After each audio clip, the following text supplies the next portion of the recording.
What's good, everybody? It's your boy Bees. We are here again with another episode of Entrepreneurship Xposed, where we're going to challenge everything, right? We are looking at all different entrepreneur models, business strategies, things that you could get into, that you hear all the glitz and the glam. Everybody's talking about how they're making all this money, but they're not giving you the real secrets, the real challenges, right? And that's what we're going to talk about here. So today is a special day. Today, for our second episode, we're joined by my business partner, Mr. DudeDriver himself. Thank you for having me, man. It's a pleasure being here. I'm barely ever here. You're barely here, right? Yeah. You say that because we're coming from the warehouse, and you spend more time in here than I am all the time, right? So what I did with Juan, DudeDriver, I partnered up with him to get into the car rental game. A lot of y'all know that I'm doing different things with car rentals, different states and whatnot. In Miami, I partnered with my guy right here. And this is one of the models that I tell people about, where you don't always have to go buy all of the cars yourself.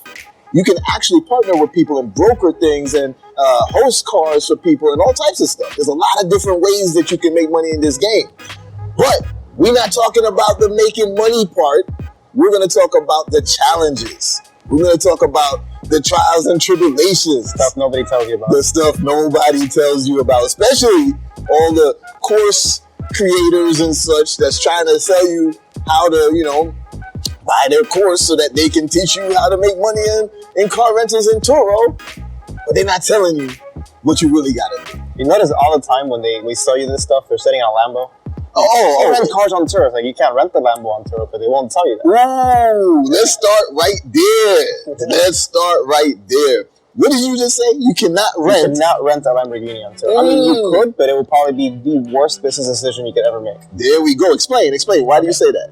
Turo has a policy that will cover up to $1 million in any accident. And that's what most people see when they look at it. They look at it and they review it and they do their research. But fine print, they will actually cover $1 million in general, because that will cover injuries, property damage. The vehicle itself would only be covered $120,000. Now, when you look at Lamborghini prices last year before that, 160, 170 for a used one, a lot of people said, hey, I'll just buy one of these, 160. I'm okay with getting 120 if it gets totaled, whatever, I'm only coming out of pocket 40 grand. Hopefully I can rent it out for a year or two before it gets crashed, Hopefully it never gets crashed, but if it happens, I'm not really out of pocket that much. I can make 40 grand in about 2-3 months of renting it. The problem is the fine print states they'll cover 120 grand of repairs. If your car is totaled and it's over the market value of 120 grand, they're just going to decline it altogether. Exactly. Because they can't pay you 120 grand and legally take your title, especially when you owe the bank 150. So they're not going to pay partial debt to the bank and then not take the car. Because when insurance pays you for the car in a total loss, they want the car. Especially when they total it over some minor bullshit, stuff like that. See, and that's something that people don't talk about, right? I know a lot of people who's like, I got all these Lambos and all of these exotics, and you can just do the same thing on Turo. So from experience with other companies, everybody who preaches about it, I haven't had any issues, knock on wood, here. But if there was, knock on wood, but there's always an if, and anything could happen. A lot of companies, they have a car here and there, if you have 10 Lambos and one gets crashed, you sweep it under the rug, you don't tell anybody, because nobody likes to advertise their losses. Exactly. But that's a loss, especially when they did a mistake. So at that point, I know a lot of companies that cars are missing. I'm like, hey, what happened to this? Oh, it was totaled. Oh, did the insurance pay for it? We're working on that. It's been like a year. And it's like, wow, okay. You just sweep it under the rug and pretend it never happened. Either they choose to stop paying for the loan, or they continue to pay for the loan and take losses. Either way, it's a loss. And it could be easily avoided if they just inform themselves. All right, that makes sense. So now, tell me though, a lot of times people are saying, you could just get your car and then get this exotic and then just throw it on Turo. You can't even list. Okay, so explain that. So let's say I just bought a Lamborghini. First of all, the only way, let's first mention the fact that buying a Lamborghini is not like it's advertised. And most of these Instagram accounts, when I see them promoting, get into the car rental game, they're like, you can buy 3-4 Lambos, make $100,000 a month, and you're good. You don't need that good credit. Or they tell you all you need is good credit. I'll teach you how to build your credit. Even with really good credit, let's say 750, 760, you cannot buy a Lamborghini. Especially the way they advertise it. You don't need any money down. 823 credit score, you can buy a Lamborghini. $50,000 down is the minimum they want from you. You're financing a quarter. It's like a house. Nobody gives you a house 0 down. Exactly. The best you get is 3%. And that's only because the government, they aid. But the government has no interest in you buying a car. It's a luxury. You don't need to have a $250,000 car. Yeah. So you need 50 grand. Now, if your credit's 720, 750 or so, either credit repair or credit cards, you're not buying a Lambo. You need to be in tier 1. And that's a whole other subject to talk about. Tiers. There's tiers of we'll go into tiers in a second. Yeah, so even if you have amazing history on credit cards, you will not be in the tier 1 unless you have trade lines that are over 100 grand with mortgages and other stuff. But if you don't have a mortgage and you're young like me and you're trying to get into business and you're focusing on that and you want to finance a Lamborghini under your personal credit, it won't happen. So it's a catch-22. You cannot get into tier 1 credit unless you've been in tier 1 credit. Nobody talks about that. They just have it. Oh, you can just buy a Lamborghini. But let's say you found a way to do it, either a joint venture or somebody co-signed for you, or you got into a trade line and you got a Lamborghini. Yep. You can't put it on Turo now. You're like, fuck. How do I make this payment next month now? Yeah. I put all the money I had out of pocket. I spent $50,000. Maybe you got PPP loans for that. Maybe you use your savings. Maybe somebody lent you the money or somebody put the money. But now you're in a hole. You have an expensive car, which is cool, but next month you have to pay for it, and you have no way of renting it. You have two choices. You should have thought about that sooner. Either you set up, like an off Turo, like your own, like peer-to-peer, set up an LLC, do your own rental, or you put it on Turo. But if you've been doing Turo for a while, it's not impossible to put the Lambo on there. If you just started making an account to put your Lamborghini on there, it's not going to happen. Yeah, not gonna happen. They simply won't allow you. It used to be like that in 2017, 2018, and then everybody, and specifically Miami, started putting their cars they couldn't afford on the app, having their friend rent it, and then throw it into a ditch or crash in the corner, and boom. It gets paid off by the insurance. It doesn't affect their personal insurance. Yeah. Nobody gets affected. The person who crashed it is good because they bought a commercial insurance. Their insurance is fine. Owner's insurance is fine. That's fraud.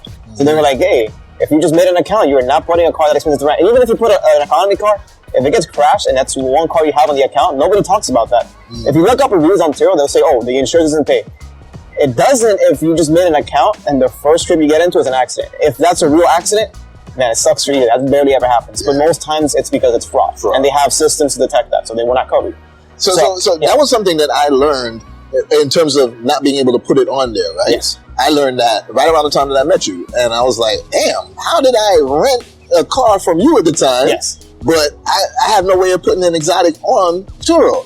So tell people what you did so that you were able to get it listed. So I first ran into an exotic on Turo, and you could list exotics on Turo, but you have to have a commercial insurance and you have to have a commercial a company. So you'll see oftentimes when you find like Vegas, you go to Vegas, you find or Miami, you find a Lamborghini listed on Turo. When you go to book it, you're not really booking it on Turo. It's going to just give you a phone number to call the company. And if you look at the insurance portion, it's going to show it's insured by whatever the company name is. And the account is going to be under a company name. Everyone else, every host on Turo has their first name. Yes. So when it goes from a person's name to a company title, a long, sentence, then that's how you know you're renting from a company. And whatever rules and deposit and fees, it's not even Turo's market anymore. Now you're dealing directly with a company. So what those people are doing is just paying Turo to advertise for it. It's not really a rental through Turo. So Turo will not cover them. There's no insurance involved there. So if you don't have your insurance figured out and you set it up like that, you're at loss unless you figured out something with the insurance. So it's still a possibility to put a car like that under a personal account on Turo, meaning as a person, not a commercial. So and use their insurance. Now I first ran into this when I was gonna do a trip. I was planning on going on vacation to California. I really wanted to drive in the canyon, so I was looking at GT3 RS, which is $200,000 car at the moment, and it was on Turo. And then I go down, I'm like, oh, it's a company. And then I see that it says Liberty Mutual insured through the account, and it was a person's name. So I'm like, oh crap, how did this guy do that? So I couldn't book the car first of all because I was 21 and the car is 35 and over. But he had his phone number in the description, which you're not allowed to do, but he still had it. So I was like, oh, perfect. So I texted the guy, I'm like, hey, I want to book this car, but I'm 21. He's like, that's fine, you just can't do it through Turo. You got to do it with me directly. And I'm like, cool. How did you even put it on Turo? He's like, well, you see, like, I'm a power host. So I simply just asked. And I'm like, what do you mean? Who do you ask? I'm like, well, when you're a power host, which means you've had 1,000 trips or X amount of times, and you have a lot of cars, and it doesn't have to be 1,000. I thought it was before, but I've seen other people get to there sooner. Maybe it's because Turo wants demand in certain cities, so they allow it to happen sooner. But the agreements in the countries are different. So if you have over 1,000 trips and you become a power host, not an all-star host, because you can be an all-star host for like 30 trips. And as long as they're 5 stars and you have good reviews. Once you reach 1,000 trips and you have maybe more than 10, 15 cars, you become a power host, you get assigned the manager. A lot of all-star hosts also get a manager, but it's not the same. They only handle like mundane activities. A manager, as a power host, will even give you business propositions like, oh, I have these people that are hosts and they have nowhere to keep the cars. Do you have storage? Can we do like a broker deal? And that type of stuff will go through to it. I mean, they want to have their hands in everything that involves money. But oftentimes, they'll allow you to bend rules. So he was like, yeah, just talk to the power host manager. And I said, I want to put this car. And he was like, yeah, but we only cover up to 120 grand. And he was like, well, that's fine. Cover me 120 grand. The difference is on me. And I was like, okay. So I looked into it. So then I was a power host at the time. So yeah. The funny thing is that I'm a power host on Turo. I can rent these cars out, but I can't rent any other car for myself. So when I travel, I cannot rent a car. So the key is, yes, one, you got to get to the power host status. And you get there with regular cars. You cannot start off with exotics. And even if you find a way to do it, I do not recommend it. Exactly. Because even if you buy courses, even if you listen to people and take mentorship, you will always make your own mistakes, and those are the mistakes you will really learn from, like actually take a lesson from. And you don't want to make those mistakes with $250,000. Yeah. You want to do that with 15, 20 grand. Something that you can brush off your shoulder working really hard for the year. For most people, $250,000 will cripple them in a year. And once you become a power host, it's not automatic that you could then list it. You then still have to still have to contact, you have to talk to management. They will send you like a contract agreement. And then here's the thing that nobody reads, because nobody reads contracts. Oh, well, already posted, cool. The contract states they'll cover you up to $150,000. That was last year. Now it's $120,000. And of course, you have a deductible, so that's $30,000. So you're really only covered $117,000. So most mindsets, I bought a Lamborghini last year for $150,000. They covered me $117,000. I'm at loss for $40,000, like I said earlier. Yeah. Let's do it. The contract states they cover you $117,000 of damages, excluding total losses. So if your car, gets into a minor accident, front bumper gets crashed, $20,000 to fix, they'll cover you, no problem. The car's totaled, they will reject the coverage. Yeah. Now, I'm not saying they'll cover you up to $117,000 and then you're on your own. They cannot do that. Because legally, what if you owe the bank, especially now? These cars are like $280,000, $260,000. Some of them are $350,000 in the dealer. Yep. You start financing that, you have at least $250,000 of debt left. Your bank is not going to give them that title for $100 grand. You still owe 100 and change. So what's going to happen then? They just be like, oh, it's kind of your problem, buddy.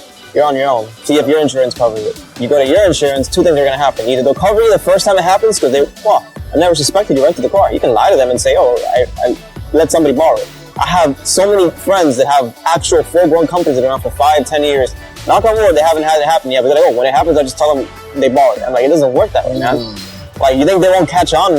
First of all, you have a website they can find like this. If your insurance, a $20,000 coverage on the insurance, they'll just cover it. $250,000, they're going to have detectives on you. They're going to do their research. Nobody wants to spend that money on it. So let's go into insurance a little bit, right? Because that's the next thing, right? So we're already telling y'all that it's important to realize that, you can make money in this game, right?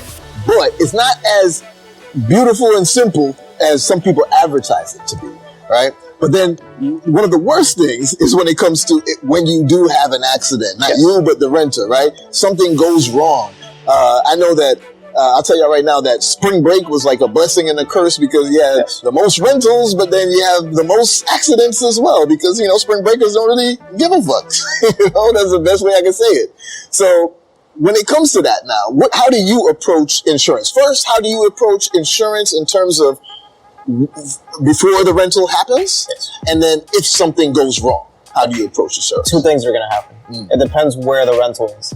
If it's not an exotic, I have no problem renting it on Turo because they will cover any vehicle that's under the market value of $120,000, 100%. If a car is $100,000 right now in the market, they'll cover all of it, minus the $3,000, but $3,000 usually doesn't matter. Doesn't mean you probably you didn't buy the car yesterday, and even if you did, you put a down payment. So you won't owe the bank anything. The worst that can happen is you lost your initial, investment in the down payment, but that's business. Now, even when it's a total loss with Turo, dealing with them sometimes, it's easy to still keep the car. Then let's say the car is worth $60,000. Normally, the insurance will total it if the repairs exceed anything over 30, because it's basically half the price of the car. So they'll just say, hey, I'll just buy it and I'll part it out and we'll make our money back. It's better than paying you $30,000 and getting nothing in exchange. But if you have a body shop that you work with, you tell them, hey, I'm a power host. I'm renting the cars out. I do this for business. So the insurance on Turo works very different than your insurance would. If you crash your car, you take it to a body shop, or you call your insurance and tell them, I crashed my car, two things will happen. They'll tell you, hey, take it to this body shop that's ours, or take it to any body shop you like, and we'll pay them. The insurance will talk directly to the body shop and pay them. You're nowhere in the books. With Turo, they don't care where you take it. You can take it to any body shop. Yeah. They're going to pay you directly. And if you really want to run away to Mexico with the money they pay you, you could. You don't have to pay the body shop. But obviously, your interest is to repair your vehicle. So at that point, you can pay them less.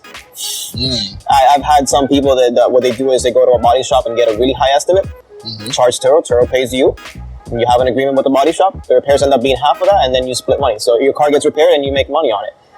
It's not really insurance fraud because they're giving you a discount on the side. Yeah. So it's people, oh, that's insurance fraud. No, it's not. Insurance fraud would be, crashing the car on purpose or making the damages worse than they are. Exactly. So, I forgot where I was going with this. No, and getting more into the insurance part, like if, for example, who do you offer and, obviously I know the answer to these things. Yes. I want you to explain it. Do you offer a third-party insurance to a renter? That's what I was talking. So, Turo is foolproof as long as you know what you're doing and you verify the insurance. If it's Turo, I don't worry about it at all because I've had 3-4 accidents by now. Total losses have been covered every time, unless it's an exotic. And I'll get to that later. You don't do it. That's the best way to avoid it happening. Just don't. And I don't mean don't rent it. There's a way around it. Yeah. Now, if I choose to do this rental outside of the platform, maybe because they can't rent on Turo because they walked in and obviously you make more money off of Turo because there's less fees involved, etc. Because the thing with Turo is if you list your car for $300-400, the person renting it is not paying $300-400. You're paying maybe double that because fees, Turo puts fees on you, but they also put even higher fees on them that you don't even know about unless you talk in person. So renting it directly, you can charge more than what you would get through Turo, and they're paying less. So it's a win-win for both parties. Yep. So when you do it like that, how do you set up insurance? You just don't. You can't set up insurance for somebody. So if I'm renting you a vehicle, and I am assuming you are a responsible adult, at some point in your life you had a vehicle or you have insurance of your own. I assume that. You're not 18 years old, you don't rent to these people. If you're 25, 30, whatever age, you have a vehicle because most adults still in the US. They're not in a third world country. And even if you don't, you still carry insurance because if you ever drive a car, without owning a car, you can still have insurance coverage that covers whatever vehicle you drive and yourself, not just your bodily injury. You can actually have a full coverage without owning a vehicle. And it's actually a lot cheaper. It's like $40 a month. You can drive any car. So, yeah. But you can't be an owner. You can't have a registered vehicle too. Which New Yorkers, some people, they don't really have a need for cars. But when they travel, they drive cars a lot and they rent them. So they already have these insurances. So you make sure you cannot set up any or help somebody with insurance. A lot of people have told me, oh, there's nothing to worry about. I'll just go get insurance. I'll buy them insurance. Or I'll set up the insurance. I'll tell them to upgrade their insurance. I'll tell them to buy insurance. That doesn't work. Especially with exotics. Exactly. So it's possible that if you do a rental on an economy vehicle, you can have the person purchase a third-party insurance, and they might want to cover, a $14,000 Corolla. But nowadays, COVID prices have Corollas at like 25. So even then, you could be covered, but who is to say they really will? Because that's a third-party insurance. But now the thing is, those third-party insurances have a lot of clauses in them. For one thing, they don't cover luxury vehicles. For sure, exotics they won't. But when an insurance labels a vehicle exotic, it's not our term of exotic. We think, Lamborghinis, even Mercedes-Benz, they'll caption it as exotic. Even a car that's like $70,000, a BMW i8, a Corvette. A Corvette is an American car, but they'll still call it an exotic sports car. High performance. High performance also gets voided by insurance. Other people are renting out SRTs. SRTs do not get covered by third-party insurances because it falls under their high-performance sports car. Whatever has more than 350 horsepower. There was a huge case related to that. I forget what it was. It was something where somebody had an SRT or I don't remember. It was something like that. And it was because of the horsepower that would not get covered. Because of the horsepower. Yeah, exactly. Because it's clauses. So people have to be informed with this. So I don't even mess with third-party. First of all, we don't have economy cars. And the other thing too, I think you told me this a long time ago, and I was like, it makes perfect sense. If you give somebody third-party insurance, they're like, okay, well, insurance will cover it. The mindset. So, like I said, I assume you're a responsible adult, and if you don't have insurance of your own, you're proving to me that you're not. Because you can't be a grown-ass person and not have. If you don't have a car, I understand, but you would still have some type of insurance. That shows that you are responsible and you want to be covered for your actions. If you have no insurance as a grown adult, and you don't give a fuck. So I don't have insurance, let's say. I've been living in my mom's basement. I don't have a car. I don't give a shit. I have my girlfriend work, maintain me. And I go and rent your car. If I'm paying you $100 a day for third-party insurance, my mindset is, shit, I don't have insurance. If if I crash this car, my insurance will not go up. I paid $100. I'm gonna use. I pay for the insurance. I'm gonna use the insurance. Yeah. So you drive like shit. You don't. Most people don't even give a shit about their. Like they think they're invincible. Oh, I'll crash the car. I'll be fine. The car's fucked up. Not my car. I'll just fly back. I pay for insurance. That's what you want to avoid. Because more often than not, when they walk in and go, "Oh, I don't have insurance, but I'll pay for the insurance." No. It can't work that way. But if they have their insurance, that insurance follows them. So you don't have to help people with providing them insurance or selling them insurance. I don't recommend doing that. Some people do until they realize that it's a bad idea because A, they'll have an accident because of what I said. People don't care and they'll be reckless with the car. Or two, accidents do really happen, but then you're not covered. So you're back to the start. So the only way you rent to somebody outside of commercial insurance policy like Turo, and something, it's major, and especially with exotics. If you're renting an exotic, if you're driving a $250,000 car for sure, you have to have your own insurance. Like, what are you doing that you could afford to rent, pay thousands of dollars per day, but you can't have a car for yourself? Sure. Yeah. Like, if you're from another country, I understand that. And there's other ways to go around that too. You have Amex cards that cover you for car rentals and stuff like that. So they don't have to have an insurance because if they pay with a credit card, they're insured. But let's say it's a cash rental, or they're paying you through Zelle, or whatever method they want to use. If they don't already have an insurance, there's nothing you can do. A lot of people will tell you, oh, just make him get an insurance. Here's the problem. Fine, you sit down, you have time to waste that day, and you have somebody call Geico and get a policy without I don't have a vehicle back home. That's the only excuse for not having an insurance. Because why don't you have insurance? If you have a vehicle and you don't have insurance, you're a menace to society. By default, I don't want to rent to you. Yeah. But if you tell me, oh, I'm from New York, I don't have a car, so that's why I don't have insurance, cool. You can still have, like I said earlier, if you're responsible, a non-owner insurance. $40 a month, you cover with everything. It covers $250,000, $500,000, whatever you want to put in your policy. But again, you can't do that immediately and go rent. So the thing with that is, I can't sit down with you. I mean, I could, obviously, and we go through the hoops. Everybody does that. Oh, you get an insurance, I get the confirmation, I get your policy number. Cool, I'm covered. Here's my car. If you crash that car that day, I will just call your insurance. And actually, sir, the insurance is still in an underwriting period. It's not active until 30 days pass. 30 days, yep. So you'll be like, I never heard of that. The thing is, every insurance policy you buy for a vehicle is in an underwriting period for 30 days. Why don't you hear about this more often? Because when you buy a car from a dealership and you put your insurance on it before they let you drive away, because they do. Sometimes they even tell you, oh, you can put the insurance on it on the week or whatever. The reason they do it is because the dealer selling the insurance has their own insurance on the vehicle that is already active and has been active for months or however long the vehicle sat there. So the second you drive the car, even if you bought insurance that day, you get into an accident, your insurance will not cover that. The dealer. But the dealer's insurance will. Yep. Now, this is a problem when you're buying a car from a person, from the street. You think, oh, like when I bought my car, it's covered. The day you grab that car, you're not really covered until 30 days pass from the underwriting period. With the only exception of adding a vehicle that you just bought to your existing policy. You can't create a new policy for a vehicle and expect it to be in effect. Because it would be easy to fraud. Why don't I just buy an insurance today and crash it tomorrow and then get paid out? It wouldn't make sense. I haven't even made the first payment yet if I bought the insurance. I have this to pay for next month. All right, listen. There's so much that we could talk about when it comes to this. I mean, for the fact that insurance is something that's overlooked, the fact that everybody says go get an exotic, and it's not that easy. Insurance is so bad that even people that have been doing it for years, I talk to them and they have a misconception how it's going to go down because they don't have the experience, and that's good because you don't want to have the bad experience of an exotic getting told. It's not common. But when you do, you don't want to be that victim that sweeps it under the rug and just pretends it never happened. Like I said, nobody advertises their losses. Yeah, definitely. So before we start to wrap this up, I want you to give a quick gem to the audience, right? Let's tell people, if now that they know, they know the truth. If you still are trying to get an exotic, and if you actually qualify for it because you've gone through the different tiers of loans before, which bank would you say that you would recommend people or financial institution, whether it's a bank, credit union, whatever, that you would recommend people to finance an exotic? Yeah.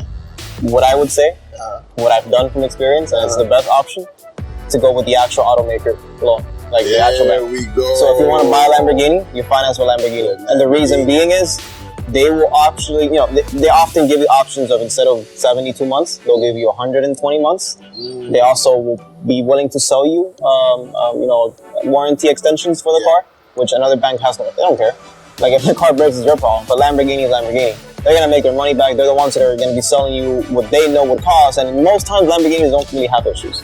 So Huracans, for example, they're, everyone knows that's like the most bulletproof car. Yeah. It's one example. Any bank does. If you're buying a McLaren, yeah, you go with McLaren Finance, and they also do the thing, but that's difficult. Now you would have to go through Ally, which is like one big, union that does loans for exotics. There's not many people out there that are willing to lend more than $250,000 for exotics. So you have a small list. Yeah. A lot of them are credit unions, and they might not. It might be a good option, might be your last resort. I always say the first thing to do is try to go with the automaker.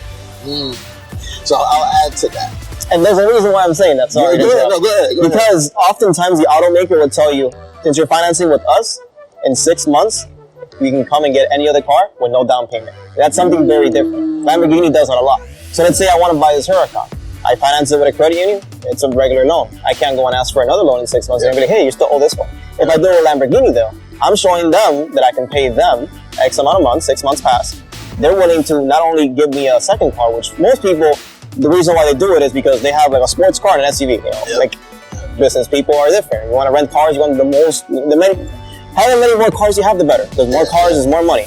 So your mindset is, I want to get more cars. I want to finance more cars. Yeah. So that would be the best option. You come back in 6 months, not only will they give you another loan, they want to ask you for down payment because they already did for the first one. And like I said, exotics require an equity loan most of the time. Yeah. So I'll add to it. And that's the perfect reasoning as to why you go through the actual company that you're trying to get the car from, right? Their financial institution. Now, I'll go in potentially with an approval already from like credit union. Yes. And the only reason is because I'm using it as leverage for the negotiation. Right. But you still want to pursue a better deal. Because oftentimes, even like Lamborghini, you have an amazing credit score. 8, whatever. Even if it's 780, it's still considered great. But if it's 8 something, very heavy score, they'll tell you, cool, we'll finance this Lamborghini, 6% interest. And it's like, it's kind of subpar. I have amazing credit. It's like, yeah, but it's the first time you get a loan this big, or it's the first exotic you get with us. And like, yeah, my credit union gave me 4%. Exactly. And you're like, oh, well, then go with your credit union. And you're like, okay, I will. They'll call you back within, a few hours. Actually, we were able to do better. 3.9 or 3 or 2, even, depending how much you're willing to push them. All right. You see? Exactly. So you got to know these little tricks of the trade. You got to know the game. And it's not going to happen just by you buying a quick course. Yeah, I know it's usually a dream car when it's exotic, but you can never buy based on emotion. It's always a slow process. Nothing ever gets done the same day.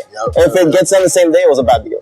Because every time, 9 out of 10 times, the dealer will give you a bad offer, hoping that you take it, expecting you not to take it. Because they usually have, like, even Lamborghini, when the Lamborghini bank finances, they give you high interest because they'll split the interest with the actual dealer. Of course. That's selling you the That's car. how they make them. Exactly. Now, the thing is, you can't get to Lamborghini financing through a third-party dealership. You'd have to get it at a Lamborghini dealer. So it's kind of a little complex. So give one other resource besides the actual institutions that you're, financial institutions where you're buying it from.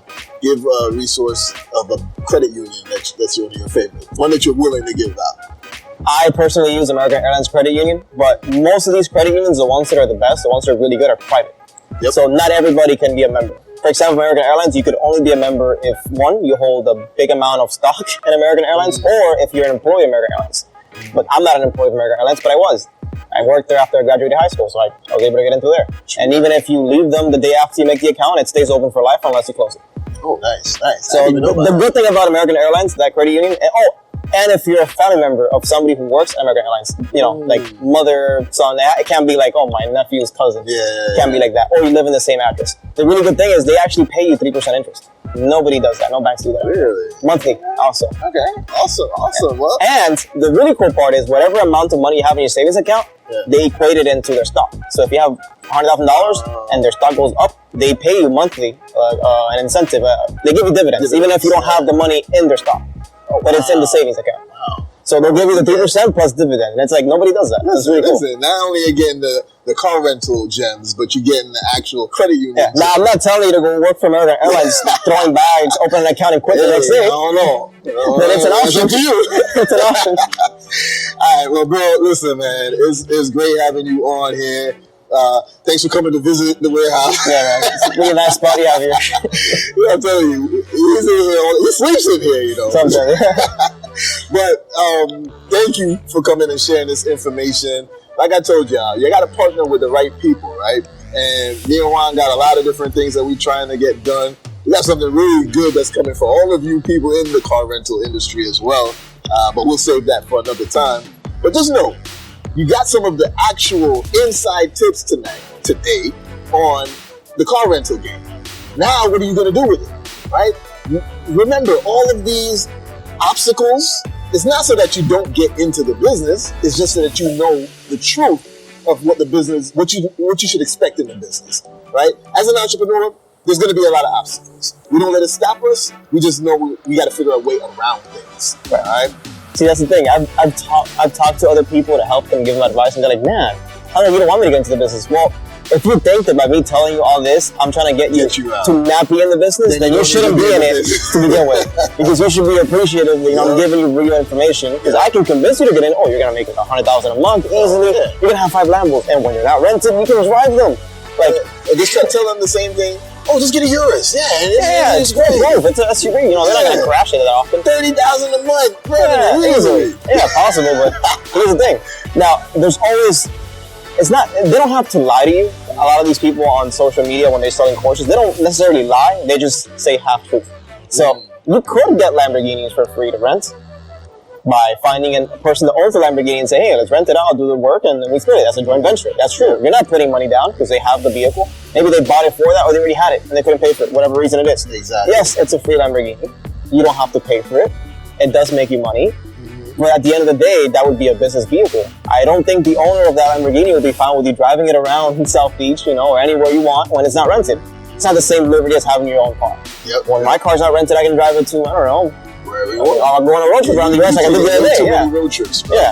Well, you can't do that with somebody else's car. Yeah. At least if you have decency, you shouldn't be doing that. And most times they want a tracker on it, so you can't even lie to them, which I do not recommend doing dirty business like that either. All right, so that would be part 2. So I wouldn't tell you, we can drive it whenever. We got to wrap it up, but that would be part 2. We're going to get into the truth about trackers and the truth about actually the day-to-day operations. We didn't even get into that today, right? Yeah, the day-to-day operations of running these types of businesses. But this is the second episode of Entrepreneurship Exposed, hosted by your guy Bees. I got my guest, DudeDriver himself, and we are going to wrap it up today. But I'll see you on the next episode. Let's go.